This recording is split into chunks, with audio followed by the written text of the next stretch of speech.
गांव की बहन में। फूलमती काकी, अंजलि दीदी के लिए शहर से फोन आया है, जल्दी से भेजो दुकान पे, नहीं तो फोन कट जाएगा।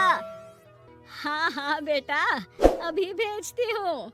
अंजलि बेटा, तेरे लिए शहर से फोन है, सब काम छोड़ के जल्दी जाके सुन ले, नहीं तो फोन कट जाएगा। हाँ माँ, अभी जाती हूँ, जरूर मीनाक्षी दीदी का फोन आया होगा। हाय अंजलि। नमस्ते दीदी, मेरा मतलब हाय, कैसी हो आप? यहाँ तो सब ठीक है। मामा मामी कैसे हैं? तू कैसी है? मेरे तो एग्जाम्स होने वाले हैं, हर रोज कॉलेज जाना पड़ता है, lectures, extra classes, private coaching. ओ मैं तो इतना थक जाती हूँ, क्या बताऊँ। आपकी कॉलेज वाली बहन जी आपको इतना पढ़ाती है, तो घर कब जाती हैं आप दीदी? अरे नहीं नहीं, ये सब सिर्फ मेरी प्रोफेसर नहीं पढ़ाती, मैं अलग से दूसरे टीचर्स के पास भी पढ़ने जाती हूँ। दीदी फिर तो आप बहुत थक जाती होगी ना, आप ना पैदल मत जाया करो, टांगा ले लिया करो दीदी। नहीं मेरी भोली बहन, ना मैं पैदल जाती हूँ, ना ही यहाँ टांगा मिलता है, मैं बस से जाती हूँ और थोड़ी दूरी के लिए रिक्शा ले लेती हूँ। सच्ची? वहाँ पर टांगे नहीं, बस चलती है? वाह, वो भी हर रोज? हमारे गांव में भी बस आती है, दिन में 2 बार। यही तो खास बात है शहर की, यहाँ बसें पूरा दिन दौड़ती हैं सड़कों पर, और सिर्फ बसें ही नहीं, कार, स्कूटर और ट्रक भी, और तो और थोड़ी दूरी पर तो हवाई जहाज भी है, जहाँ से हवाई जहाज आसमान में उड़ते हैं। अच्छा दीदी, मैं फोन रखती हूँ, बुआ जी फूफा जी को मेरा नमस्ते कहना। हाँ माँ, हम लोग शहर में क्यों नहीं रहते? बुआ जी, फूफा जी और मीनाक्षी दीदी तो शहर में ही रहते हैं। अरे क्योंकि तेरे बुआ जी की शादी शहर में हुई थी, इसलिए बेटा। शादी से पहले वो भी तेरे पापा और दादा दादी के साथ गांव में ही रहती थी। तो फिर बा, मुझे शहर भेज दो ना, मैं भी शहर देखना चाहती हूँ। इतनी बार मीनाक्षी दीदी से शहर के बारे में सुन चुकी हूँ, अब मैं भी वहाँ जाकर देखना चाहती हूँ। बस आप मुझे शहर भेज दो। ठीक है, इस बार गर्मियों की छुट्टियों में कुछ दिन रह आना शहर, अपनी बुआ के घर। अब तो खुश ना? हाँ माँ, बहुत खुश। आप देखना मैं शहर जाके कितने मजे करती हूँ। अंजलि अगले दिन स्कूल जाती है और वहाँ अपने सारे दोस्तों को अपने शहर जाने की बात बताकर चिढ़ाती है। अरे श्रद्धा, शीतल, सरोज, तुम लोग इन गर्मियों की छुट्टियों में कहाँ जा रही हो? एकादशी वाले गांव के मेले में। हम तो दूसरे गांव में नानी के घर जाएंगे, उनका घर नहर के किनारे है, बड़ा मजा आएगा। हम इस बार कहीं नहीं जा रहे, बल्कि हमारे घर में रहने के लिए मेहमान आएंगे। और तू? अरे मेरा क्या है, मैं तो बस पास वाले शहर जा रही हूँ, अपनी बुआ जी के घर, वहीं रहूंगी कुछ दिन। तुम लोग चिंता मत करना, मैं चिट्ठी लिखूंगी तुम सबको वहाँ से। पापा मुझे तो चक्कर आ रहे हैं, जी घबरा रहा है। बेटा शहर आने की जिद भी तो तूने ही की थी, अब पहली बार बस में चढ़ी है तो यही होना था, भुगतो अब। अरे मामा जी, अंजलि, आप लोग आने से पहले बता तो देते, मैं लेने आ जाती बस स्टैंड तक। आओ आओ भैया, आओ बेटी अंजलि। माँ बुआ जी कैसे हैं वहाँ, और भाभी कैसी हैं?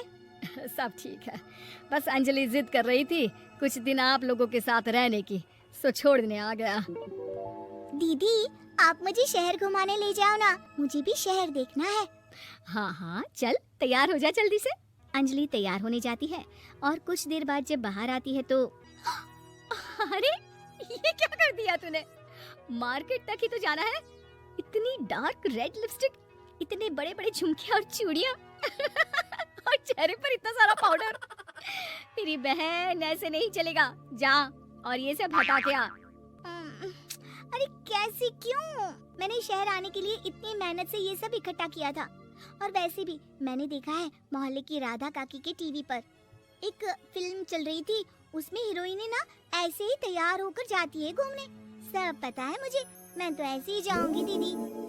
अंजलि शहर की चकाचौंध को देखकर बहुत हैरान और खुश होती है। ऊंची ऊंची इमारतें, सड़क पर दौड़ती गाड़ियाँ, बड़ी बड़ी दुकानें, उसकी एक्साइटमेंट का ठिकाना नहीं था।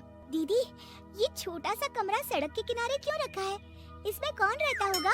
ये कमरा नहीं, पीसीओ है, पीसीओ। यहाँ पर लोग फोन करने आते हैं सिक्का डालकर। ओ, हमारे गांव में तो दुकान पे ही जाते हैं बात करने। अच्छा चल, तुझे रेस्टोरेंट में खाना खिलाने ले चलती हूँ। Excuse me, 2 plate noodles please and 2 Cola.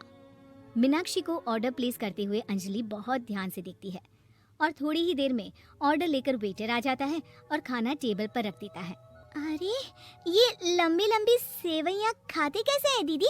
और इसके साथ कोई अचार, प्याज, मूली कुछ भी नहीं दिया, बस ये छोटा सा पेट खुजाने वाला दे दिया है।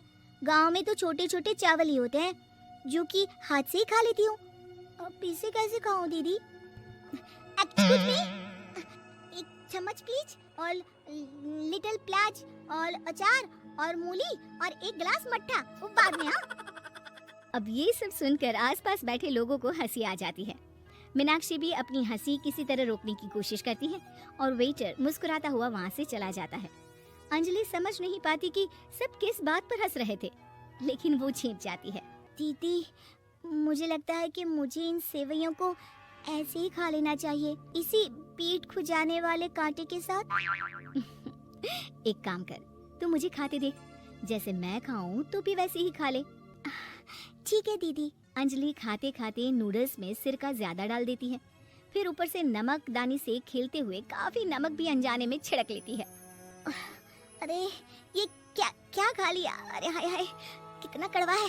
पानी पानी, ये काला शरबत ही पी लेती हूँ। और जल्दबाजी में अंजलि जल्दी जल्दी कोला पी लेती है, जिससे उसके नाक में झंझनाहट होती है।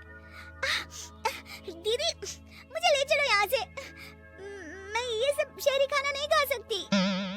अब शर्म के मारे मीनाक्षी अपनी बहन को वापस घर ले जाती है और कहती है कि देख अंजलि, माना कि शहर और गांव एक दूसरे से बहुत अलग है, लेकिन इसका मतलब ये नहीं कि हमेशा शहर ही बेहतर हो और उस वजह से हमें वो सब करना पड़े जो हम नहीं कर सकते।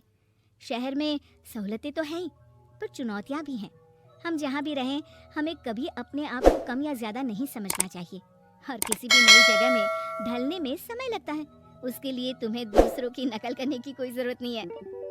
बेटा, घूम लिया शहर या अभी और घूमना है?